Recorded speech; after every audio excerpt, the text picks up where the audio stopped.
Hello, and thank you for tuning into the Jones Health Law YouTube page. My name is Jamal Jones, and I'm the principal attorney for Jones Health Law. I specialize in health law and business law for various different healthcare professionals, healthcare providers, healthcare facilities, and healthcare entrepreneurs. Today, I would like to take a little time to discuss what you should do as a provider if your DEA number or NPI number has been lost or stolen by an employee. Most doctors have various licenses that provide them with unique identification numbers. If any of these identification numbers find their way into the wrong hands, it can be detrimental to the healthcare provider's practice, their patients, and the public. Doctors hire support staff to run their practice efficiently by performing tasks that they don't have time to do or don't have the training to perform. This employee-employee relationship requires a certain level of trust from both parties because a bad act by either party can have a negative impact on the other party's license, privileges, or reimbursement for services. Some of the support staff working in a doctor's office may have access to HIPAA-protected information and a doctor's unique identification numbers, such as his NPI and DEA numbers. What should you do if one of your employees steals your DEA number and uses it to self-prescribe controlled substances through e-prescribing or traditional prescription pads?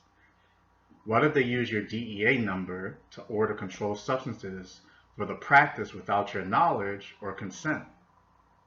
Doctors should also be concerned with their potential liability for the unauthorized use of their DEA numbers. Now, if your DEA number has been stolen, there are certain reporting requirements that you must abide by and adhere to.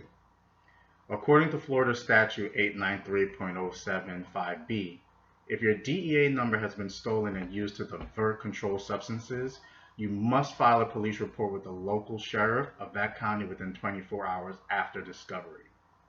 A person who fails to report a theft or significant loss of controlled substances commits a misdemeanor of the second degree. It is not required that you press charges against the perpetrator of the theft, but I always recommend that my clients do so for several reasons. First, it shows authorities that you are not complicit in the theft.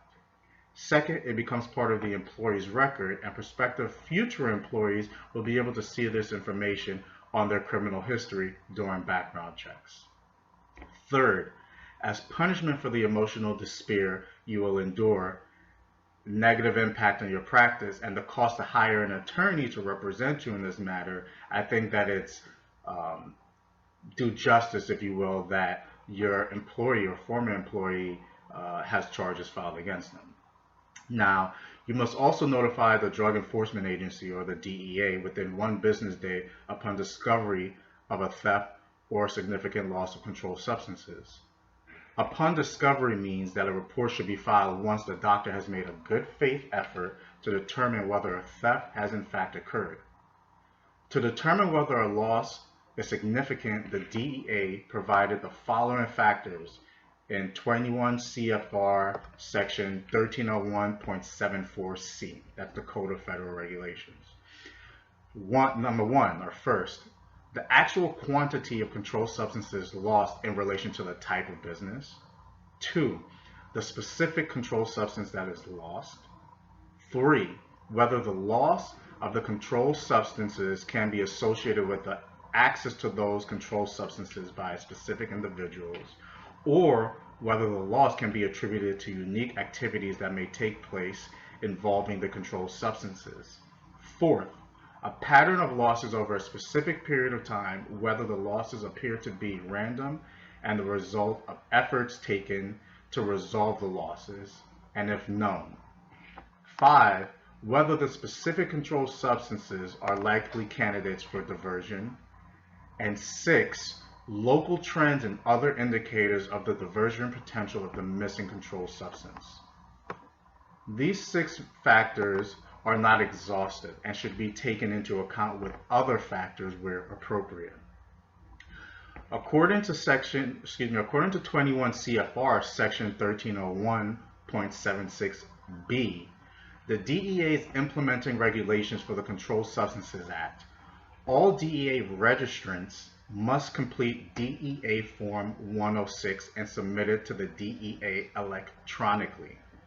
You were able to do so by mail, but recently the DEA has required that you submit it electronically, even though there are DEA Form 106s in PDF format that are still floating out there.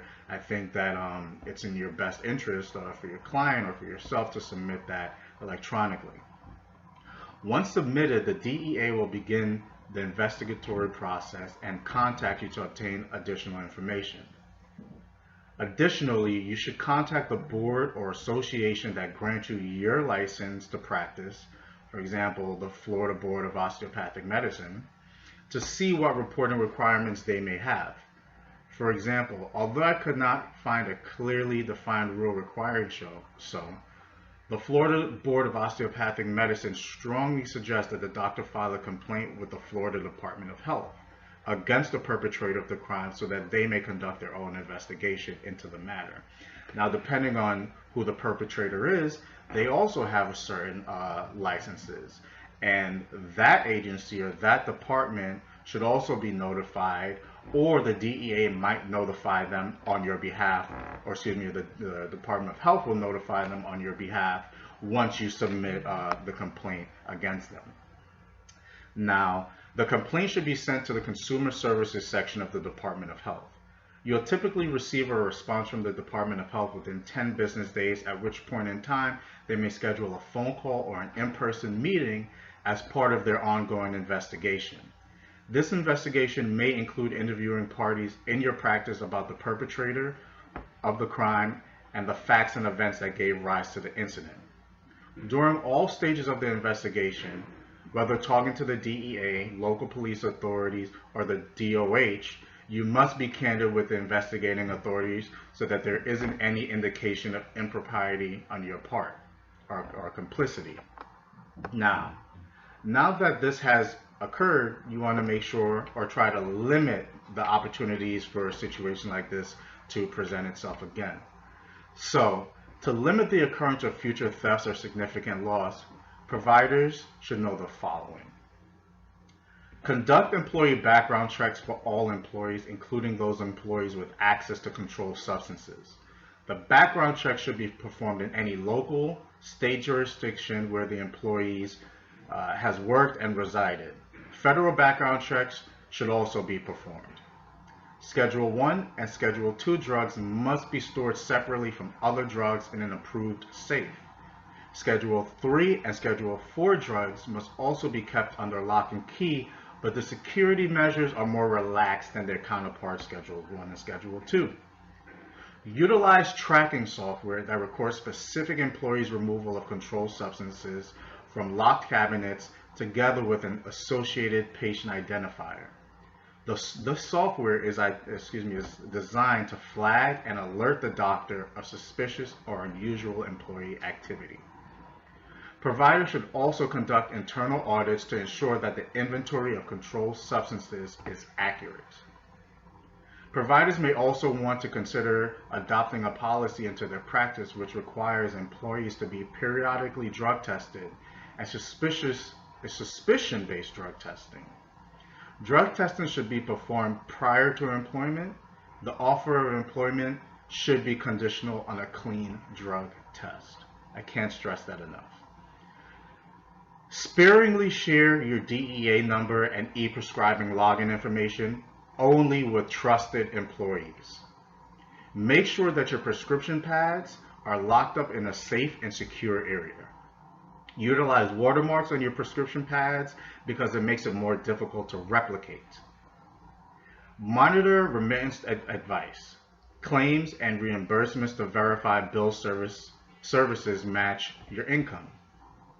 Observe and take notes of erratic or unusual behavior by an employee, such as lying or mood swings, and physical abnormalities such as track marks or points of needle insertion into the body, excessive sweating, pale skin, red face with red eyes, etc.